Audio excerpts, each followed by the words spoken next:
en à travers les 3 saisons. Il était très présent pendant la première et la majeure partie de la deuxième. Je pense qu'il s'est en quelque sorte mis dans une situation difficile pendant 50 ans. Leonard Nimoy et William Shatner étaient plus que de simples partenaires. Ils étaient frères. Ils ont partagé une caravane pendant 3 ans. Ils allaient travailler ensemble tous les matins. Ils ont sauvé Star Trek de l'annulation en se tenant ensemble. Mais en 2011, Shatner a pris une décision que Nimoy n'a jamais pu pardonner. Lorsque Nimoy a envoyé son dernier message à Shatner, les mots étaient si durs que Shatner s'est effondré en public. Aujourd'hui, nous révélons ce qui s'est réellement passé entre deux légendes. Leonard Nimoy est né le 26 mars 1931, en plein milieu de la Grande Dépression. Ses parents avaient fui les violents pogroms en Ukraine, espérant une vie meilleure à Boston. Mais ils ont trouvé la pauvreté, la discrimination et un pays en crise. Son père travaillait comme coiffeur, gagnant seulement 15 $ par semaine, tandis que sa mère restait à la maison pour s'occuper de la famille. Leur quartier était difficile, et au moment où Léonard a eu 6 ans, il avait déjà vu des familles autour de lui expulsées de leur maison. Près de la moitié des enfants avec lesquels il a grandi ont abandonné l'école. Pour joindre les deux bouts, il a commencé à vendre des journaux pour 200 chacun, esquivant les gangs dans la rue en courant sur son parcours. Cette exposition précoce à la lutte et aux personnes mises de côté ne l'a jamais quitté. À 8 ans, quelque chose s'est passé. Il a été choisi pour jouer dans une version yiddish de Hansel et Gretel, se produisant dans un théâtre de quartier qui pouvait à peine contenir plus de quelques rangées de chaises pliantes. 50 cents par spectacle lui semblait une fortune, surtout pendant le rationnement en temps de guerre. Mais ce qui l'a le plus ébranlé, ce sont les personnes à côté desquelles il se tenait. Des survivants de l'Holocauste nouvellement arrivés, chuchotant des horreurs en coulisses qu'aucun enfant n'aurait dû entendre. Nimoy n'a pas bronché. Il s'en est imprégné. Au moment où il a eu 12 ans, il avait déjà fait plus de 20 spectacles. Et bien que sa voix tremblait et qu'il bégayait en dehors de la scène, quelque chose de magique s'est produit quand il jouait. Il ne trébuchait pas. Il ne se figeait pas. Ce bégaiement disparaissait complètement. Quand il a eu 18 ans, il s'est engagé dans l'armée. La plupart des gens pensent aux soldats en bottes de combat et dans les tranchées. Nimoy était en Géorgie, à Fort McPherson, où il montait des pièces de théâtre pour des milliers de soldats. 15 spectacles en 2 ans, dont une version scandaleuse de Guys and Dolls qui a failli lui valoir une cour martiale. Ils ont dit que c'était subversif. Il a appelé cela une performance. Pendant que les autres s'entraînaient au combat, il a réalisé des films de propagande qui ont discrètement aiguisé ses instincts de caméraman. Et derrière toute cette structure, il s'est battu contre une dyslexie non diagnostiquée, ce qui, selon lui, l'a en fait aidé à mémoriser les lignes de Spock mot pour mot. Quand il est finalement arrivé à Hollywood en 1953, la ville n'a pas déroulé le tapis rouge. Il avait 50 $ et une valise empruntée. Il a conduit des taxis 12 heures par jour, a vendu des aspirateurs porte-à-porte, 200 unités en 1 an, et a vécu dans un motel pour 25 $ par mois, mangeant du thon froid directement de la boîte. Il a dit un jour qu'il avait auditionné pour 300 rôles et qu'il avait à peine décroché des miettes. C'est devenu sombre. À un moment donné, en 1956, il a fait allusion à des pensées qui l'effrayaient, qu'il n'a partagées que des années plus tard dans ses mémoires. Mais il n'a pas abandonné. C'est ce qui comptait. Petit à petit, l'écran s'est ouvert. Un voleur dans Dragnet lui a rapporté une centaine de $. Un soldat capable de lire dans les pensées dans la Twilight Zone lui a rapporté seulement 750 $.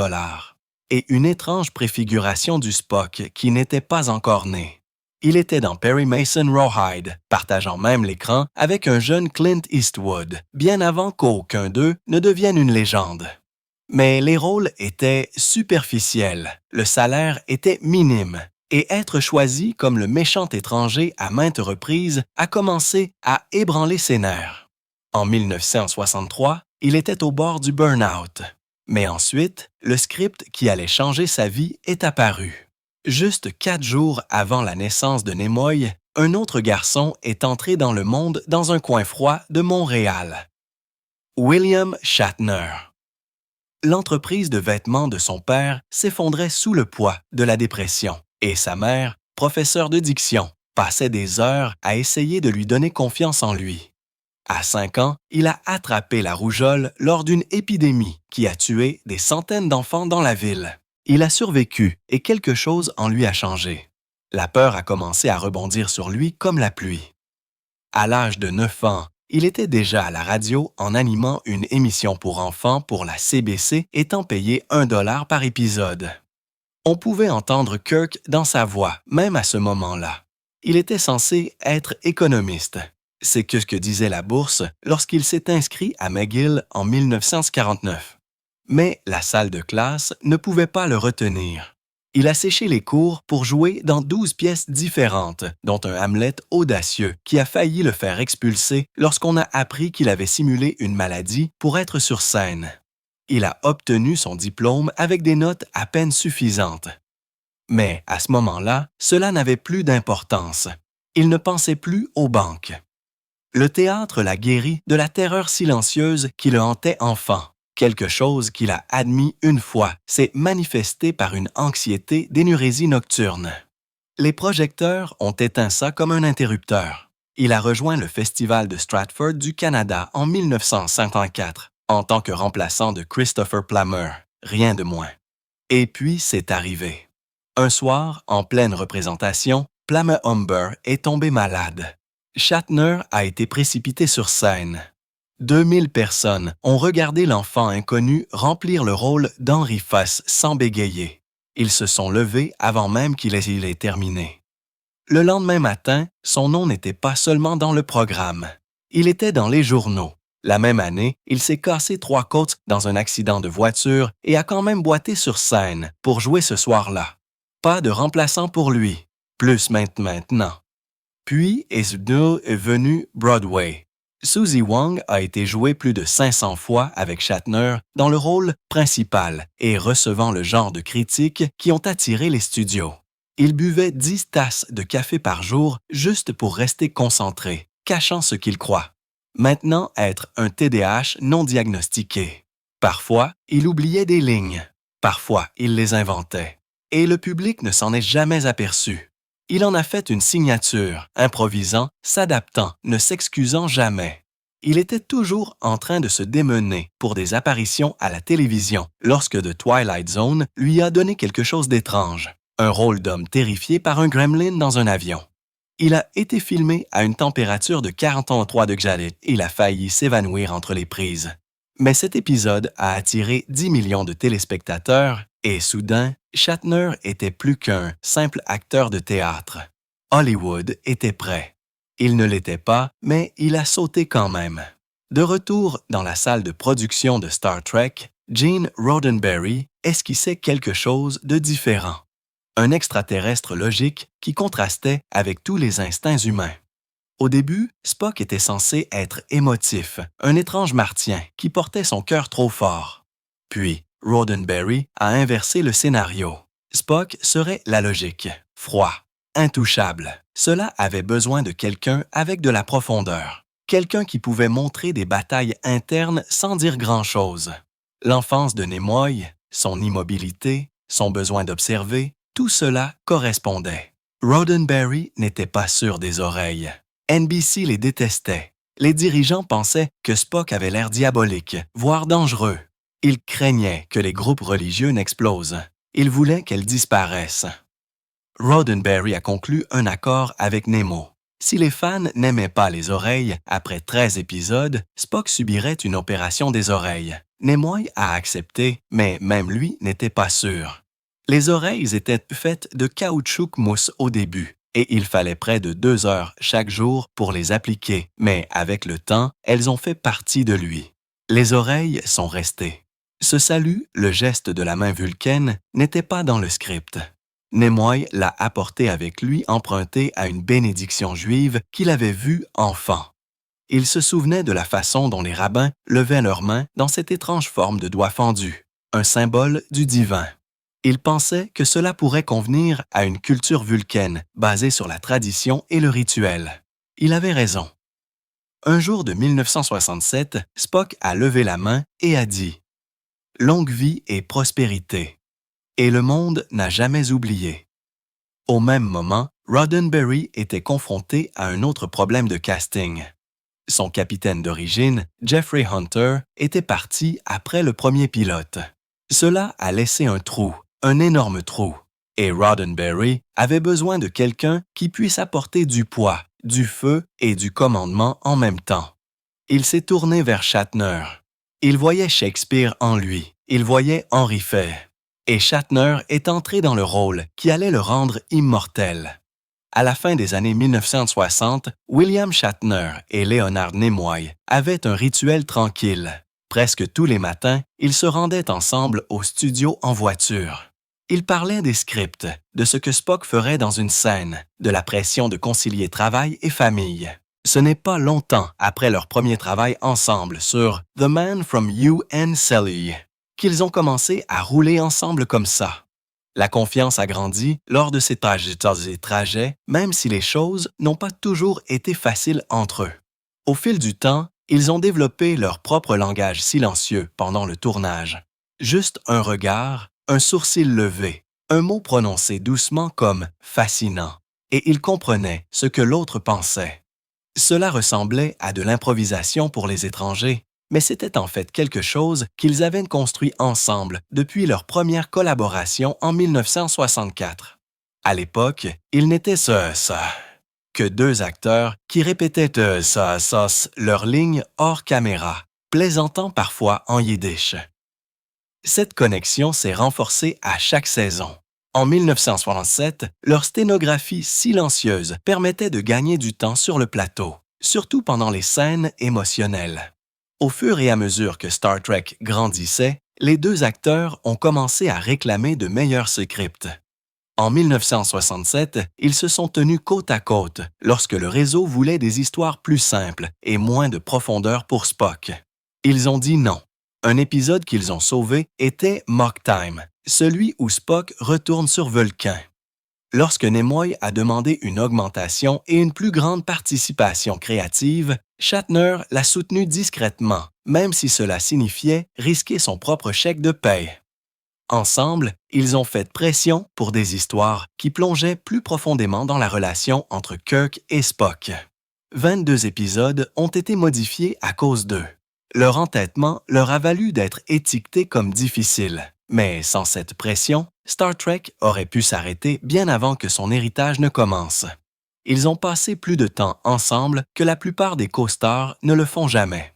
Pendant 3 ans, ils ont partagé une petite caravane sur le plateau. À l'intérieur de cet espace, ils ont parlé pendant des heures, plus d'1 millier d'heures, de ce que Kirk et Spock représentaient vraiment l'un pour l'autre. Ils ne faisaient pas que jouer des rôles. Ils injectaient des morceaux d'eux-mêmes dans ces personnages. L'impulsivité de Shatner a façonné Kirk. La lutte intérieure de Nimoy a façonné Spock. Derrière la porte, Nimoy a parlé ouvertement de son problème d'alcool qui le suivait d'un épisode à l'autre.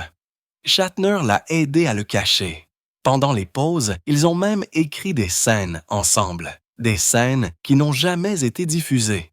Certaines de ces scènes exploraient quelque chose que les fans se sont toujours demandé. Y avait-il quelque chose de non dit entre Kirk et Spock? Quelque chose de plus tendre que de l'amitié. Les scénaristes ont finalement adapté une partie de cela de manière subtile et discrète. Cela a rendu la connexion entre eux tangible. À la fin de 1967, des rumeurs ont circulé selon lesquelles Star Trek allait être annulé. Shatner et Nimoy ne se sont pas contentés d'attendre. Ils se sont associés à une fan nommée Beau Trimble et ont contribué tôt au lancement d'une campagne de lettres. NBC a reçu 116 000 lettres en quelques mois seulement, dont plus de 50 000 rien qu'en février. Cela a tellement choqué le réseau qu'il a donné à la série une saison de plus. Shatner et Nimoy ont payé une partie des envois eux-mêmes, Nimoy a même participé à des marches. Le studio n'aimait pas les oreilles de Spock. Ils les ont qualifiées de sataniques. Mais Shatner et Nimoy ont tenu bon. Et lorsque la série s'est finalement terminée en 1969, leur lien n'a pas disparu. Ils ont continué à se présenter à des conventions de fans, affrontant parfois des foules de 15 000 personnes.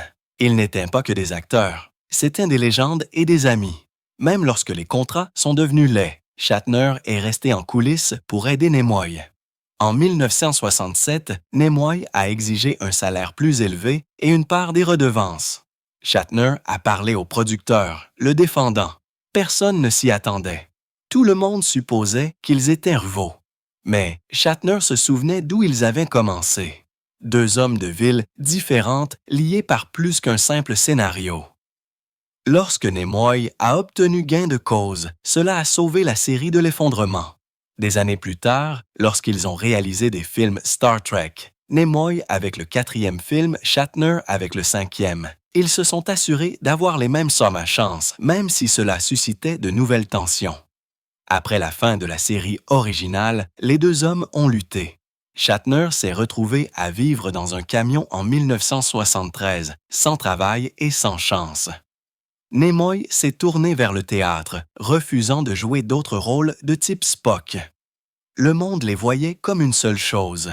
Il était difficile d'être autre chose. En 1967, Nimoy a poursuivi Paramount pour avoir utilisé son image dans des publicités sans lui demander. Il a gagné 100 000 $. Shatner l'a soutenu à nouveau, témoignant au tribunal. Lorsque le premier film Star Trek est sorti en 1979, ils se sont assurés que leurs accords étaient égaux. Mais, en 1982, Nimoy en avait assez et a demandé à tuer Spock. Ils ont beaucoup parlé cette année-là, s'aidant mutuellement à traverser le poids de tout cela. Ils ont continué à aller à des conventions, ont continué à affronter les fans ensemble. À un moment donné, il ne s'agissait plus de la célébrité. Il s'agissait de survie et d'amitié. Tout le monde n'aimait pas Spock dans la série. En 1967, Nimoy a reçu des lettres haineuses.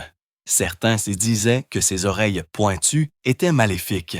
D'autres allaient plus loin, liant son personnage à la haine du monde réel. Certaines de ces lettres étaient remplies d'insultes antisémites. Elles arrivaient par centaines chaque semaine. Shatner était furieux. Dans des interviews, il a qualifié les critiques d'ignorants. Il a même partagé sa propre histoire, comment il avait fait face à une haine similaire enfant à Montréal. Lorsqu'un producteur a suggéré de retirer les oreilles de sauce de Spock, Shatner a menacé de démissionner. Ce genre de loyauté n'était pas qu'une performance. Elle venait d'années de douleurs partagées, de luttes partagées et d'une compréhension profonde qui allait au-delà des mots. Lorsque Star Trek s'est finalement terminé, Nimoy ne s'est pas estompé. Il s'est lancé dans quelque chose d'inattendu. En 2007, il a publié The Full Body Project, un livre de photographie rempli d'images de femmes rondes du mouvement d'acceptation des gros. Il voulait remettre en question la façon dont le monde voyait la beauté. Il prenait des photos depuis l'âge de 14 ans, mais c'était différent. Le livre s'est bien vendu. Certaines des tirages originaux se vendant 25 000 $.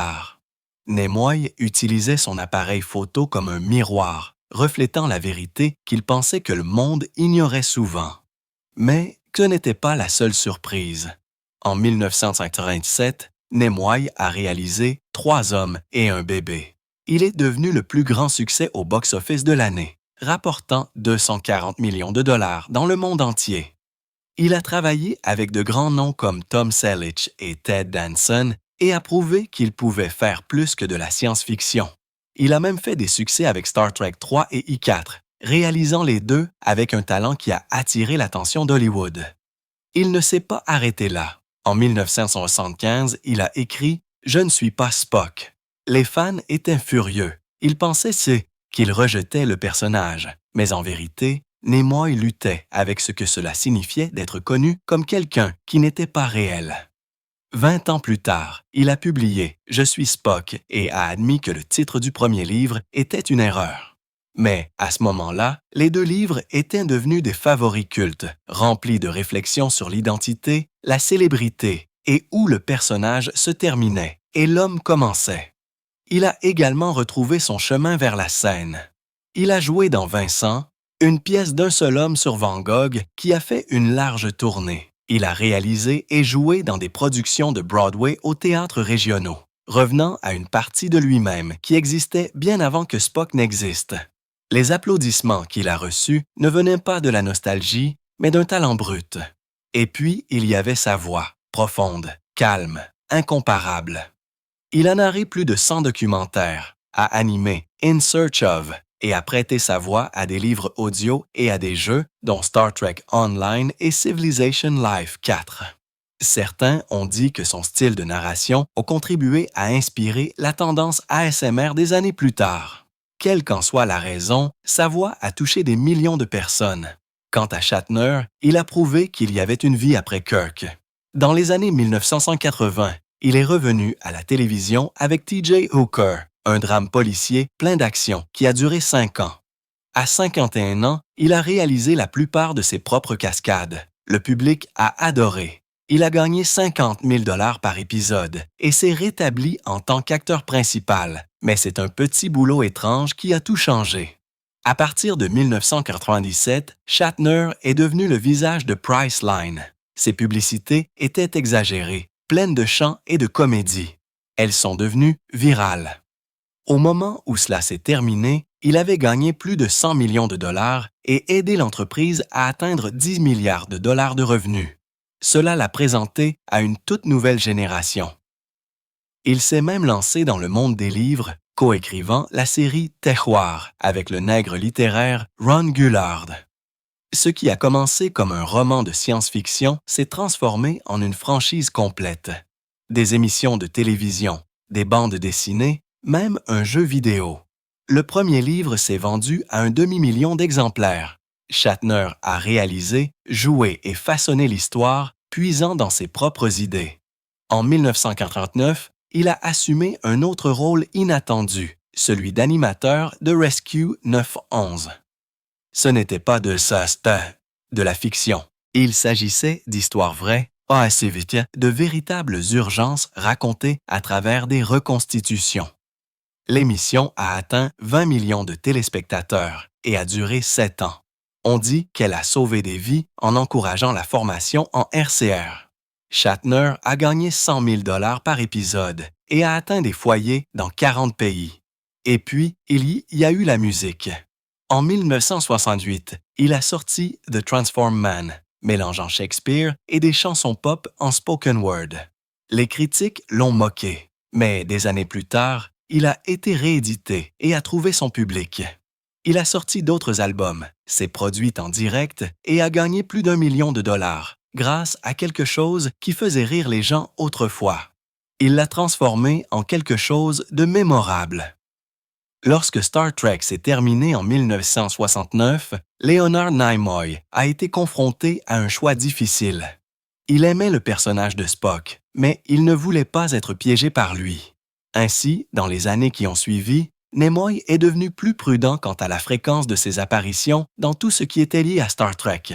Il ne voulait pas être connu pour une seule chose.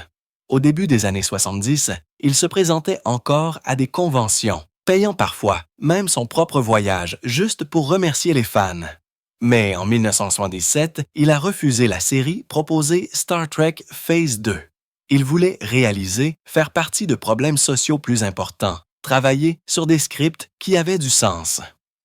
Dans un moment mémorable lors d'une convention à New York, il a raconté aux fans à quel point il s'était battu pour Spock pendant la dernière saison de la série, allant même jusqu'à se heurter aux producteurs juste pour protéger la profondeur du personnage. Ces décisions ont maintenu Spock spécial, mais elles ont également créé une distance avec la franchise qui avait fait de lui une star. William Shatner, quant à lui, a pris un chemin différent. Alors que Nimoy se retirait, Shatner s'est penché en avant. Il a pleinement embrassé le personnage du capitaine Kirk, le transformant en une marque qui a défini sa carrière. Du début des années 70 à nos jours, il était partout, dans les conventions, les émissions de télévision, les interviews et même les endossements de produits. Au moment où les années 90 sont arrivées, son image en tant que Kirk était apparue dans près de 80 épisodes, plus de 20 émissions animées et 7 films. Cet héritage a contribué à rapporter des milliards à la franchise. Hors écran, Shatner a animé Rescue 911, a écrit une série de romans de science-fiction et a même vendu son calcul rénal en 2005 pour 25 000 $ afin de recueillir des fonds pour des œuvres caritatives. À un moment donné, son ancienne tunique de Star Trek s'est vendue plus de 100 000 $. Nimoy a observé tout cela à distance. Alors que Shatner entrait de plus en plus sous les projecteurs, le fossé entre eux a commencé à se creuser. Les deux hommes étaient également frustrés par le peu qu'ils étaient payés par rapport à ce que la franchise rapportait. En 1995, le merchandising de Star Trek à lui seul avait rapporté plus de 2 milliards de dollars. Pourtant, des acteurs comme James Doohan n'avaient été payés qu'environ 85 000 $ pour leurs droits à l'image, même si leur contrat promettait beaucoup plus. Finalement, Doohan a conclu un accord avec Paramount pour $1 million. Nimoy et Shatner ont eu leur propre combat avec le studio au sujet des redevances, Paramount prélevant apparemment jusqu'à 10% sur le total. La division entre eux est devenue plus personnelle. Nimoy est resté pointilleux. Shatner a dit oui à presque tout. Les fans ont commencé à le remarquer. Certains considéraient Shatner comme un profiteur, tandis que Nimoy était considéré comme tenant la ligne. Les tensions se sont accrues lorsque Nimoy a commencé à réaliser. En 1984, on lui a demandé de réaliser Star Trek 3. Il était hésitant au début, mais le film s'est bien avéré et il est revenu réaliser Star Trek 4 2 ans plus tard. C'est un des succès que Shatner enviait. Il croyait que son contrat promettait un traitement égal et voulait avoir son tour dans le fauteuil du réalisateur. Mais Nimoy avait déjà pris un rôle de premier plan dans la direction de la série, allant même jusqu'à défier les producteurs pour s'assurer que les scénarios répondaient à ces normes. Shatner a finalement réalisé Star Trek V en 1989, un film qui n'a pas aussi bien marché. Il est devenu clair pour tout le monde que leur relation de travail n'était plus aussi fluide qu'elle l'avait été autrefois. Puis est venu le moment qui a tout changé. En 2011, Shatner a commencé à travailler sur un documentaire intitulé The Captains. Il voulait explorer ce que signifiait diriger un vaisseau spatial, à l'écran comme hors écran. Il a interviewé 5 autres acteurs qui avaient joué des capitaines dans la franchise. Il a dit que le projet était personnel et qu'il espérait que cela l'aiderait à renouer avec Nimoy, mais Nimoy a dit non. Il ne voulait pas en faire partie et il n'a jamais expliqué pourquoi. Dans une scène du documentaire, un message vocal le montre refusant avec colère. Certains ont pensé que c'était une blague. Ce n'était pas le cas. L'histoire a pris une tournure plus sombre lorsque l'équipe de Shatner a filmé Nimoy lors d'une convention sans permission. Les images, capturées en secret, ont ensuite été incluses dans la version finale. Shatner a dit plus tard que ce n'était pas fait pour blesser qui que ce soit, mais Nimoy l'a vu comme une trahison. Cet acte a détruit tout ce qui existait entre eux. Ils ne se sont plus jamais parlé. Shatner a admis dans un livre des années plus tard qu'il n'y avait pas eu de dispute finale, juste un silence soudain et permanent. Les fans ne pouvaient pas le croire. Après des décennies passées ensemble, il semble, leur amitié s'était terminée à cause d'un documentaire. Shatner n'a pas abandonné facilement. Il a essayé encore et encore de réparer les choses. Il a contacté des amis, envoyant des messages par l'intermédiaire de personnes en qui ils avaient tous les deux confiance. Mais Nimoy n'a pas répondu. Certains des cadeaux et des lettres que Shatner a envoyés, comme de rares et souvenirs vulcains, n'ont jamais été reconnus. Une personne a même affirmé que Nimoy en avait détruit certains. En 2015, alors que la santé de Nimoy déclinait rapidement, Shatner a écrit une dernière lettre le suppliant de le rencontrer. Pourtant, il n'y a pas eu de réponse. Il a même rendu ses appels publics lors d'une convention en 2013. Il s'est effondré sur scène en demandant à Nimoy de simplement répondre au téléphone. Il a parlé de leurs années passées ensemble, 69 épisodes, 6 films. Il a essayé de joindre Nimoy par l'intermédiaire de ses enfants, par les médias sociaux, par tous les moyens qu'il pouvait imaginer. Rien n'a fonctionné. Nimoy l'avait complètement coupé. À ce moment-là, la santé de Nimoy était en forte baisse. Bien qu'il ait arrêté de fumer des décennies plus tôt, la BPCO l'avait rattrapé. Ses poumons défaillaient. Il avait besoin de bouteilles d'oxygène juste pour passer la journée. Malgré cela, il a continué à travailler, à filmer des caméos, à se présenter à des événements, à prendre des photos, même à narrer des documentaires.